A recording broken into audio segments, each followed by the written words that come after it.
Hi. நான் கூட சும்மா இந்த மாதிரி பேஜஸ்லாம் சும்மா தான் கொடுத்துருப்பாங்க. இதிலலாம் பெருசா இன்ஃபர்மேஷன்ஸ் இருக்காது அப்படின்னு தான் நினச்சேன். பட் ஆனால் நம்ம எப்போவுமே எந்த புக் படித்தாலும் அதில் ஃபர்ஸ்ட் பேஜ்லேருந்து படிக்கணும் அப்படின்றது ரொம்ப யூஸ்ஃபுல்லான ஒரு விஷயன்றதையும் நான் இப்போ சும்மா ட்ரை பண்ணி பார்க்கலான்னு பார்த்தேன். But I get it more informations இதிலேருந்து.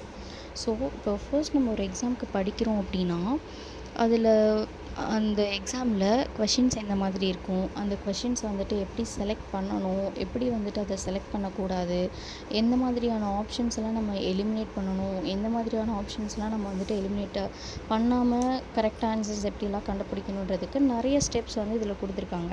இப்போ ஒரு கொஷின்ஸ்னால் அதோட ஸ்டெம் எப்படி இருக்கும், அந்த ஸ்டெம்மில் வந்துட்டு என்னென்னலாம் சொல்கிறாங்க, எப்படி அந்த ஸ்டெம்மை வந்துட்டு எப்படி மெயின் ஸ்டெம்ஸ் எப்படி ஐடென்டிஃபை பண்ணணும், அதோட குவாலிட்டேட்டிவ் பர்பஸ் என்ன, குவான்டிடேட்டிவ்ஸ் என்ன, அது எப்படி ஃபஸ்ட்டு இந்த கொஷின்ஸ் இதிலேருந்து தான் வருது, அதுக்கான ஒரு எக்ஸாம்பிள்ஸ் ப்ளஸ் அதுக்கான ஆன்சர்ஸ், அந்த ஆன்சர்ஸ்லேருந்து எதனால் இந்த ஆன்சர் நம்ம செலக்ட் பண்ணணும், ஸோ எப்படி வந்து இதில் நம்ம வந்துட்டு கண்டுபிடிக்கணும், ஸ்டெம் அப்படின்றத எப்படி கண்டுபிடிக்கணும், அதில் பாசிட்டிவ்னா எப்படி இருக்கும், நெகட்டிவ் ஸ்டெம்னா எப்படி இருக்கும் அப்படின்றதெல்லாம் நிறைய விஷயங்கள் வந்துட்டு இதில் சொல்லியிருக்காங்க.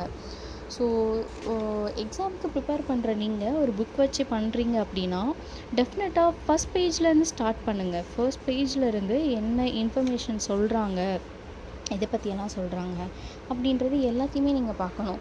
அடுத்து பார்த்திங்கன்னா ஆப்ஷன்ஸில் வந்துட்டு நிறைய சொல்லியிருக்காங்க. என்னென்ன அப்படின்னா எப்படி சொல்கிறது, எப்படி வந்துட்டு எலிமினேட் ப்ராசஸ் எப்படி பண்ணணும், அதுக்கப்புறம் அதை கம்பேர் எப்படி பண்ணணும், ஒரே மாதிரி இருக்கக்கூடிய வேர்ட்ஸு சேம் ஆன்சராக இருக்கிறதெல்லாம் வந்துட்டு எப்படி நம்ம இது பண்ணணும். இப்போ இதில் பார்த்திங்க அப்படின்னா இந்த கொஷின்ஸில் வந்துட்டு இந்த எஸ்ஐ ஏடிஹெச் அப்படின்றதோட லேப் வேல்யூ வந்துட்டு எக்ஸப்ட் இது இல்லாமல் எது அப்படின்ற மாதிரி எது உண்மைன்ற மாதிரி கேட்டிருந்தாங்க.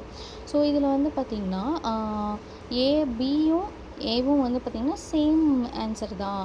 ஸோ அதனால் வந்துட்டு அந்த மாதிரி தான் கண்டுபிடிக்கணும் அப்படின்ற மாதிரி வந்து நிறைய இன்ஃபர்மேஷன் சொல்லியிருக்காங்க. இது படிக்க படிக்க இப்படியெல்லாம் தான் படித்து நம்ம வந்துட்டு எக்ஸாம்ஸை கிளியர் பண்ணணும் போல் இருக்குது அப்படின்னு வந்துட்டு தோண ஆரம்பிச்சிச்சு. ஸோ இந்த மாதிரியெல்லாம் படிக்கணும் அப்படின்னு எனக்கு ஒரு நாலேஜ் இருந்திருந்தால் கண்டிப்பாக காலேஜ்லேயே நான் நல்லா படிச்சிருந்திருப்பேன்.